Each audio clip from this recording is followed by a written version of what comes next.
it's not, there's no relevance at all. She's a person, she's a missing person, and she's no different. Doesn't matter if her name's Georgina Brown or Garsala. You know, and for me, I mean, I don't even think of my children as mixed race or anything like that. They're all the same. We're all the same.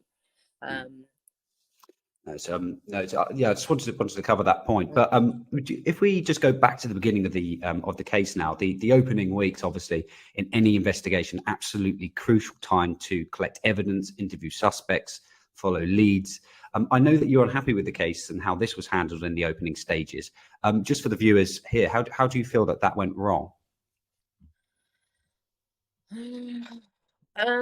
I think where they didn't follow out all routes and avenues, like the Clifton Road in the beginning. They decided that because they'd gone to a few mobile phone shops and things and they hadn't seen Georgina, they decided then that Georgina hadn't gone to the town. So anywhere that way wasn't looked at. It was, she must have got into a car. She could have gone anywhere, you know, up this end of Clifton Road. Maybe something happened in one of the buildings around there.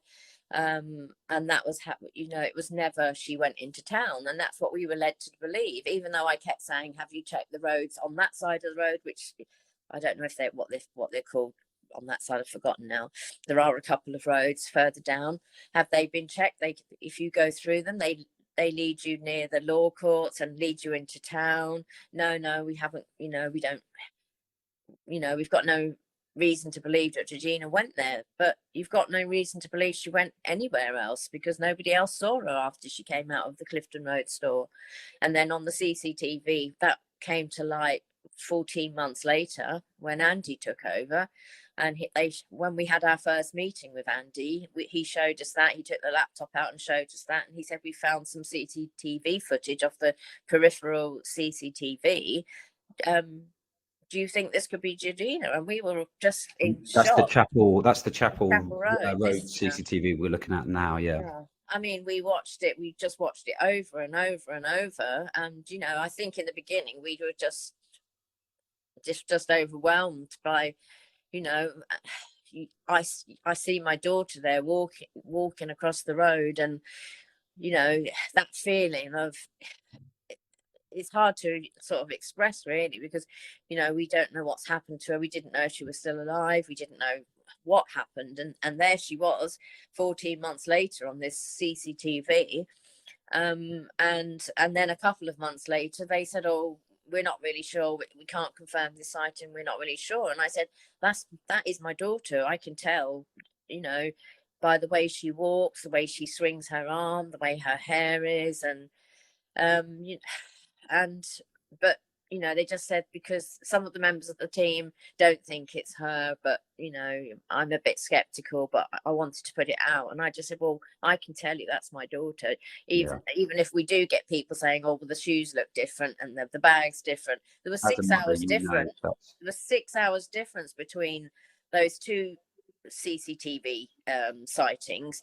And so nobody ever knows where she went in that sick. Nobody's ever come forward, despite me campaigning, posting up, literally begging and pleading with people to, you know, if they saw her that day, if she popped into someone's house, they must have been somewhere, but nobody has. And, you know, so she could have, I don't think she came home because there was nothing was changed or taken from home.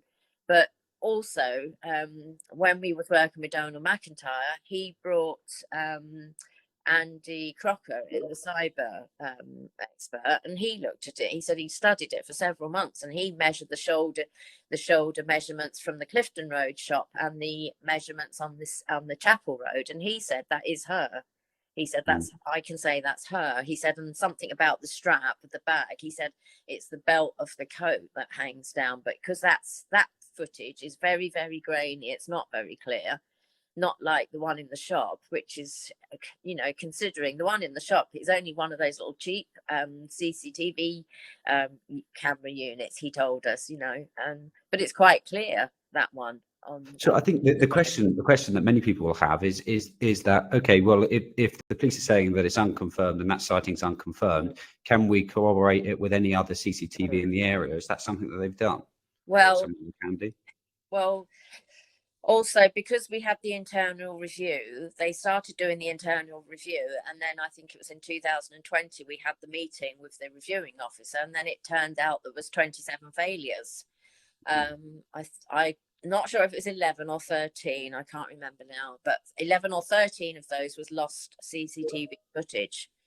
And so nobody knows what the fit was. That was that linked to the Chapel Road, and the rest of them was, as they call, were minor ones. We never got to learn what all of them were, but that these were the major ones, was the lost CCTV footage. And and I said, how can the police lose CCTV footage? And they said that they don't believe that even if it hadn't have been lost, it would have found Regina. I said, well, it might not have done, but it might have given us more leads, because we would have had, you might have seen where they were going. They might have had, and if they'd have looked at it, the most important thing was they actually retrieved it in April 2018, and they didn't look at it because of this theory they had that Georgina hadn't gone into town. And so if they had looked at it April 2018, they would, I'm sure they would have had more leads. They could have had the CCTV footage from the bus, which only keeps their footage for a month. But because they didn't look at it, it's kind of one failing leads to another, because if that wasn't looked, then they couldn't check anywhere else. I mean, just go back slightly there. I mean, did you say that there were some failings you're not aware of, or they wouldn't? Yeah, they told us.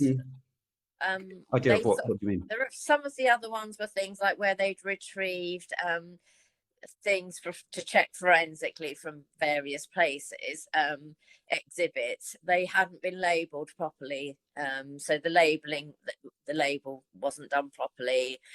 He called it very, very minor things, and then the rest we were never told. And then he got up and he said, well, I need to leave now, for I've got an appointment. And afterwards I requested another meeting. I said, can we have another meeting to hear the rest of these, the rrest of them, the whole of these 27 failures?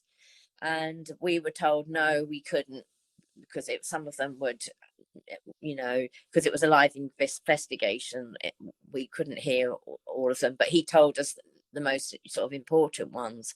And at the time he said, well, it's a learning curve. Chief Constable Joe Shiner said it's alert. She apologized on behalf of them, and I said, it's not good enough. This is my daughter's investigation, and how do you expect us just to accept that?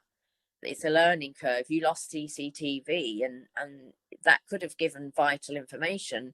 It could have showed where they went or where they come from or anything.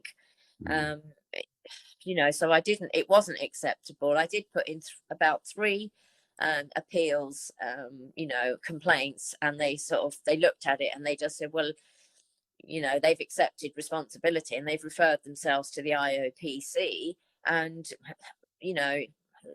there's not really anything we can do. And I said to the reviewing officer, who is actually responsible for losing the CCTV? Because you were doing this internal review and you spoke to people. And he said, well, nobody really was aware. Nobody really knew who was doing what. And I said, well, surely there was a chief investigating officer who was overseeing everything. And that's where I believe in the beginning, the first year of this case, I think it was a bit not really very substantial, and not really now. Yeah, because it wasn't immediately a murder inquiry. It became about a year and a half later, wasn't it? Was it? I've got some notes here. Let's have a quick look. So it was. Was it when Andy took over in between May and August, and that's when he told us, I think, that he'd had a meeting with the NCA, and they'd recommended that he record it as a no-body homicide. And I mean, I think there'd been some talk about it before that, so it wasn't a complete shock to us. I think in the first few months, whenever like murder was mentioned, me and my daughters all were like, you know, it was, we never mentioned